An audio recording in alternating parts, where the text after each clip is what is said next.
Hi guys, this is your host Nakasha, mental health consultant. This channel is all about mental health, and on each video I give you guys tips on how you can be intentional about your mental health and well-being to achieve the vision you have for your life.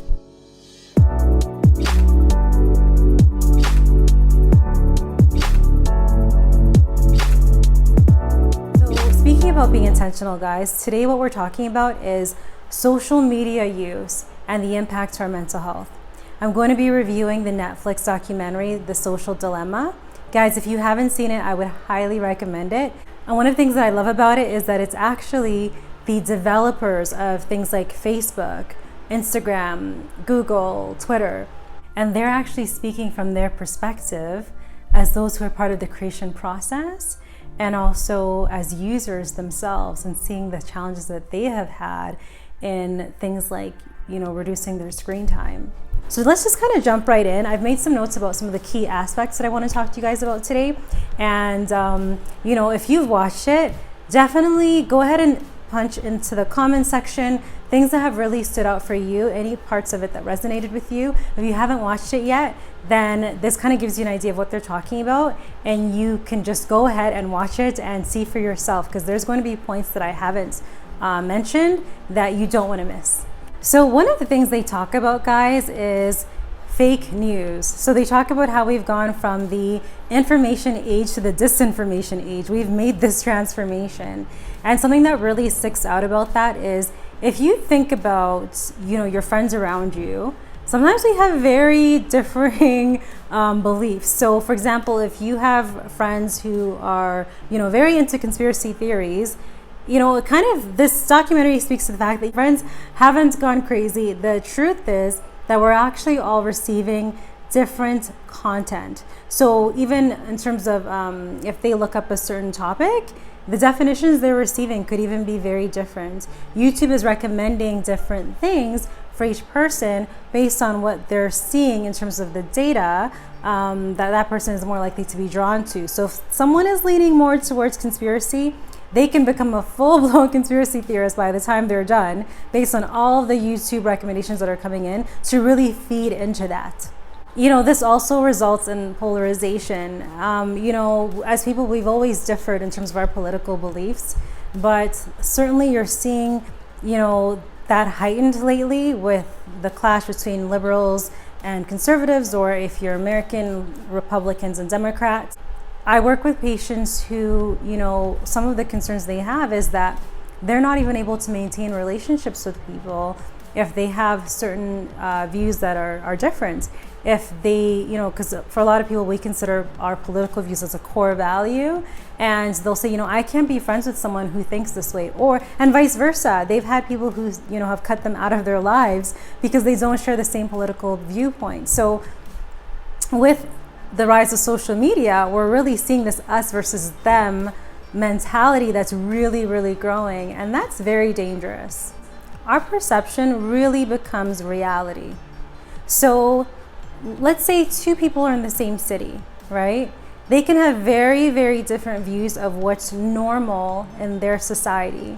So if you're viewing content where everyone looks the same, everyone has the same personality, then you may start to believe that this is what's desirable, this is what's normal. As human beings, because we're social creatures, we do have this sense of wanting to belong, wanting to be accepted.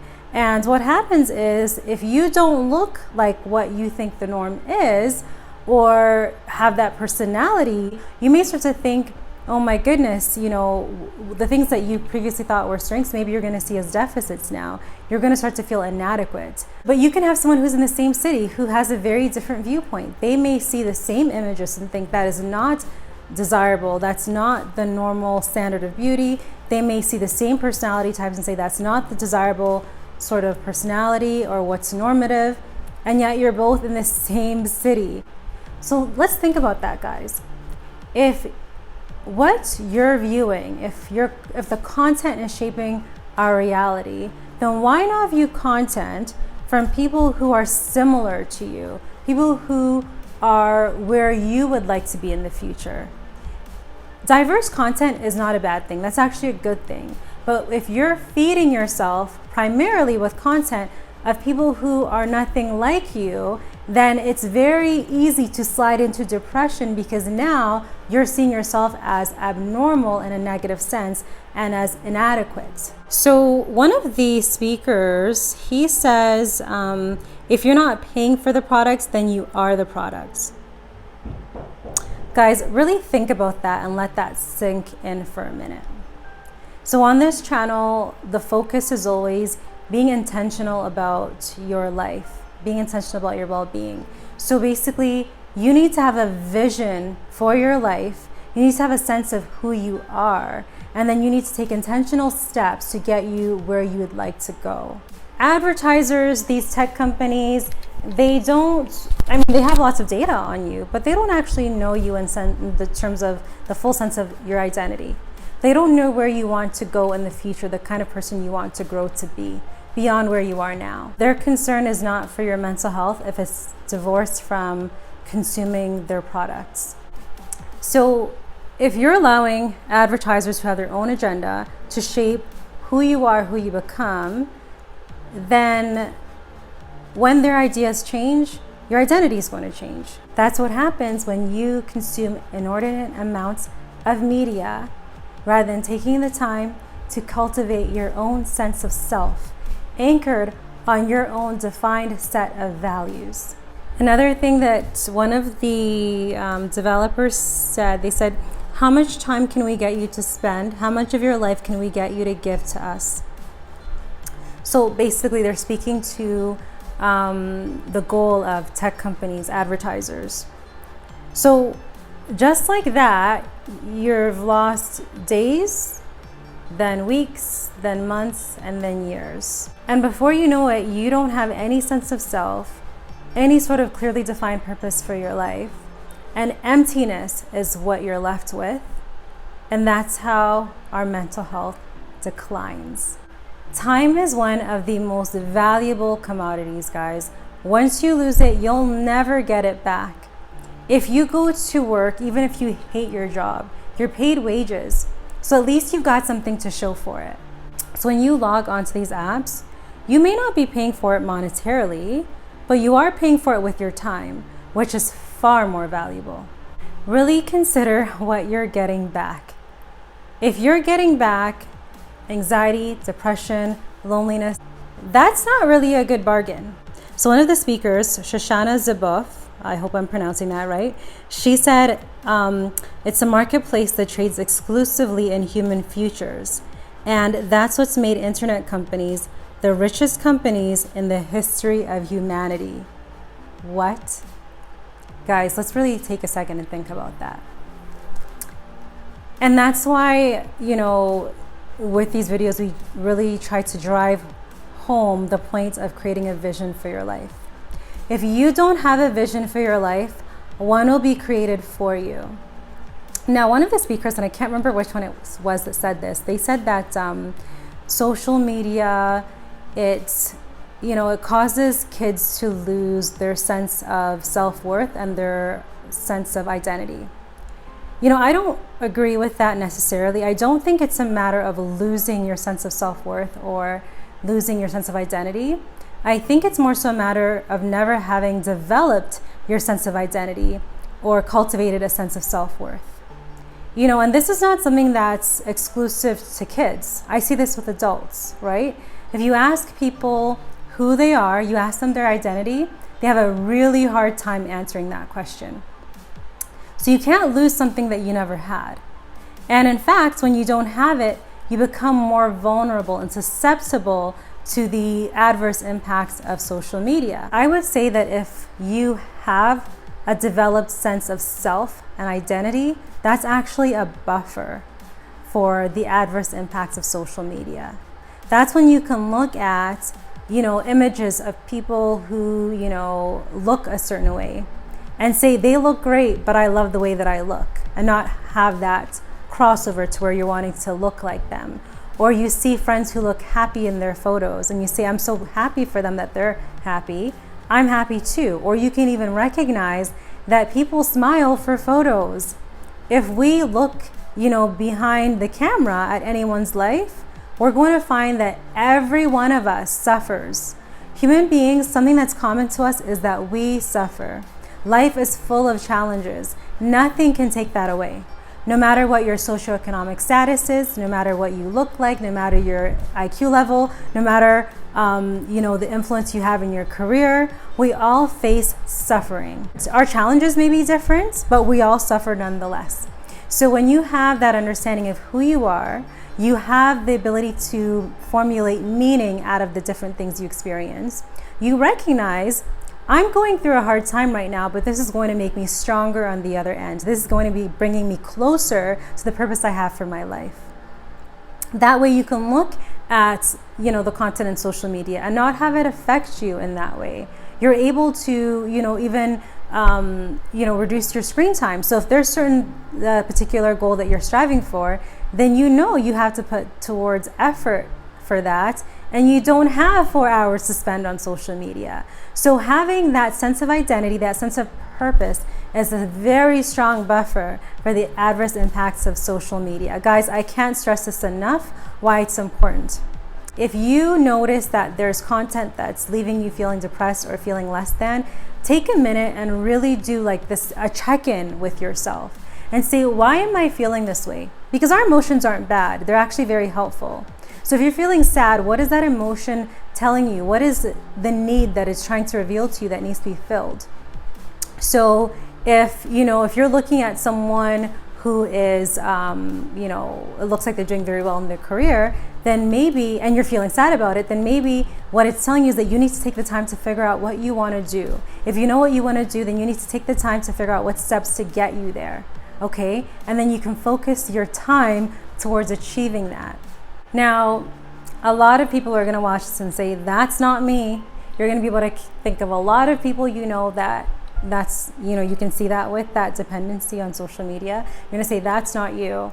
My screen time is fine. One of the things I actually really like about Apple, and maybe Android's doing this too, I'm not sure, but they're actually giving you reports of your screen time.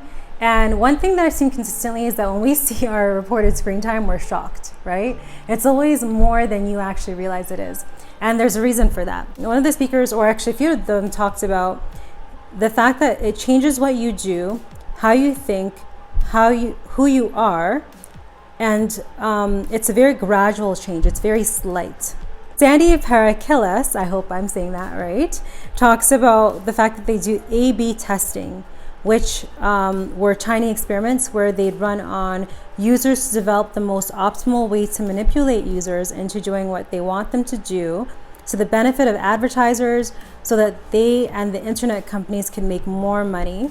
And he talks about how this also occurs without the user even knowing it. So a lot of people will hear this and say, that's not me. If this was happening to me, I would know it. I'm not that gullible. No. But the fact of the matter is, guys, if these strategies weren't so effective, these companies would not be as wealthy as they are, right? So it's kind of like that, if you put a frog, I think it is in a pot, and you turn up the water, if you go very, very slowly as you're turning up the heat, that frog isn't even going to realize it till it's boiling. Okay, so it's very gradual. It's a very effective psychological technique to create changes in someone without them even realizing or being resistant to that change that's occurring. It's interesting. It's so effective that Tim Kendall and a lot of the other developers, they talked about falling prey to their own creations. Dr. Anna Lembke calls social media a drug by taking our biological need to socially connect, which directly affects the release of dopamine in the reward pathway.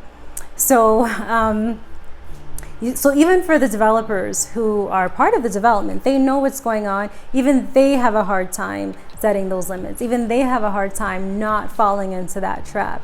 So we would really be fooling ourselves to believe that we're sitting on the outside of that. Now, if you really avoid social media use and you're using social media more so as a tool, so for example, you go on YouTube and you want to learn about something specific, then it's likely that you actually aren't falling into that trap. But if you're finding that you're spending a lot of time doing content that's not actually helping you towards achieving a particular goal, then it is not realistic to assume that you have not fallen within that trap. So Tristan Harris talks about, he says, we've strayed from having a tools-based technology environment to having an addictions and manipulations-based environment. This is a very interesting point because we tend to cite the utility and tools-based function of technology and social media as justification for the amount of time that we're spending on it. But the developers are actually saying that it's, that's what we think is happening, but that's not really the case. So he basically says, so Tristan also says that social media isn't a tool waiting to be used, but rather it has its own goals and its own means of pursuing them by using your own psychology against you.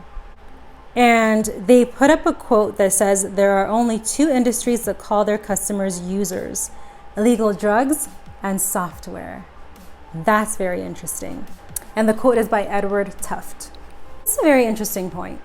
And he actually goes on to use the analogy of riding a bike. And when bicycles are created, they were created to be tools. And the interesting thing about riding a bike is when you are riding a bike, you're charting the course. You're charting the direction of where you're going. So the bike is truly a tool. Now with social media, what they're explaining is that they're actually recommending particular content to you to bring you to a particular outcome that they have determined. So you're not really using it as a tool. It's more so the content's been given to you to bring you towards their own pre-established agenda. Even the using the term users is also interesting.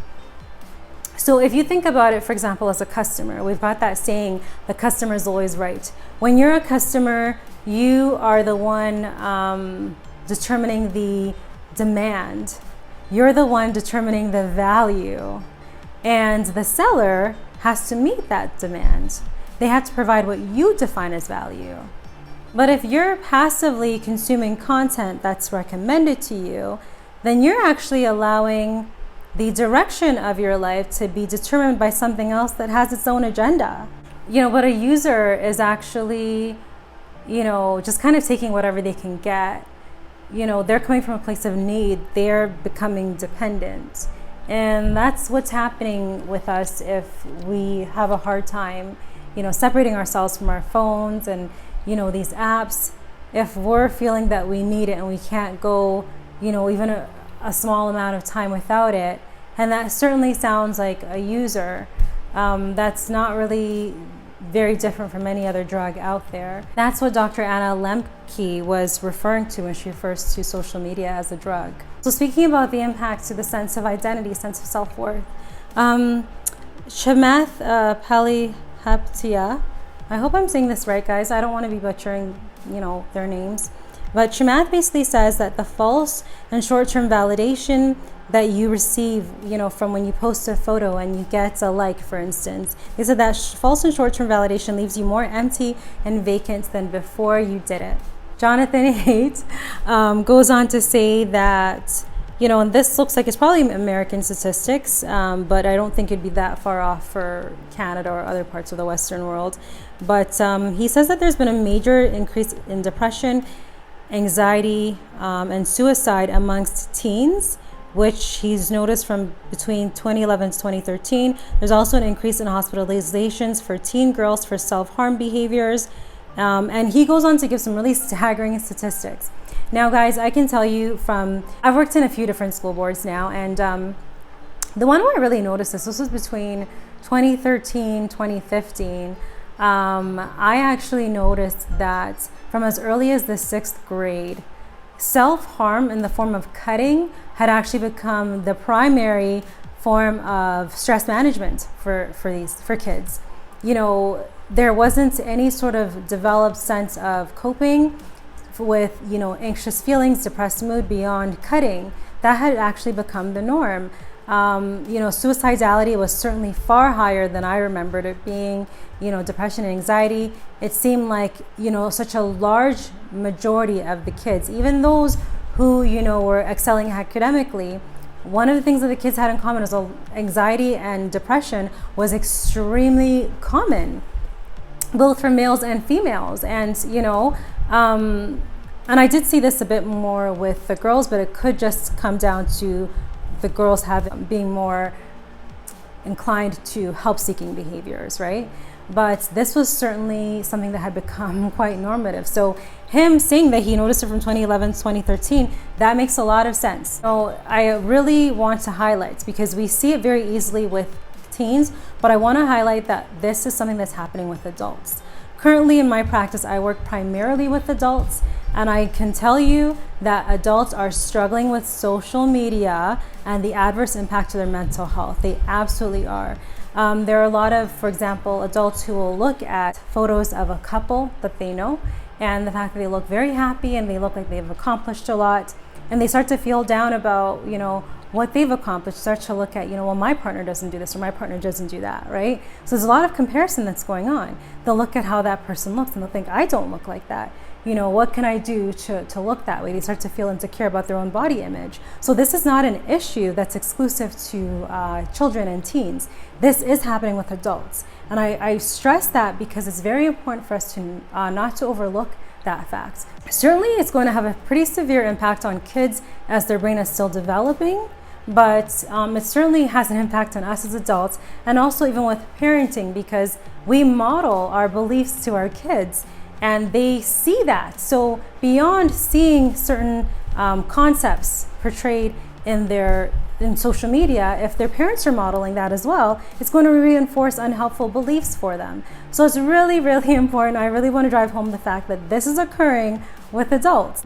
So I also want to talk about what's happened with our ability to communicate as a result of social media use. So this is something, again, that you see with adults and kids. So from an adult perspective, I work with a lot of adults who are facing, marital issues. That's very common to face marital discord, right?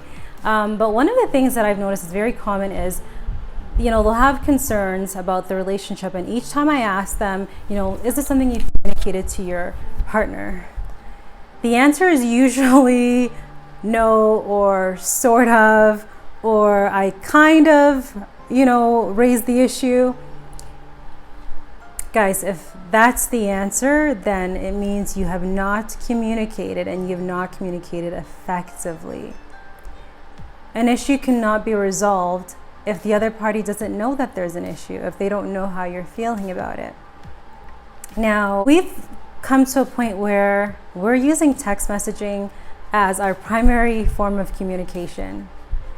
When texting was created, it was meant to be, for brief messages. So let's say you have made plans with someone and you just kind of want to confirm really quick and solidify things. You could do it over a quick text, right? I remember back when I was a kid, there were pagers. I think people were just kind of using pagers to send others a message, like in conjunction with having their cell phone. But the pagers were just a very brief thing. They weren't having full-blown conversations on it. It was more so to send a quick message like, oh, can you give me a call? And someone would go to like a payphone or something to respond to the message. So text messages, were created with that sort of intention. But now people are, using that to have conversations. And over text, you can't have any sort of emotional intimacy. You can't show any sort of, or convey any sort of vulnerability, which is a crucial element to forging meaningful relationships. Your conversations are very superficial over text. Hey, how are you? I'm good. What are you up to? Watching TV, same.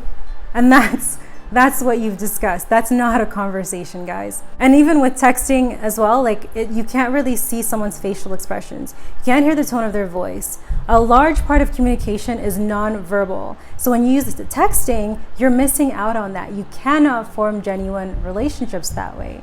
I'll give an example of one of my patients who, with COVID and kids having to socially isolate, they haven't really seen very much of each other, but now that they've returned to school, they're now connecting. So a lot of my patients, and I'm thinking of one in particular as well, who they're feeling some anxiety about returning, and it's because they don't know where they stand with their friends, because all of these months their communication has been over social media. They have not picked up the phone to have a conversation. If you pick up the phone and have conversations with your loved ones, I guarantee you will know exactly where you stand with them, right? If you walk through a high school or even see a group of kids, congregating together, They're all in their phones.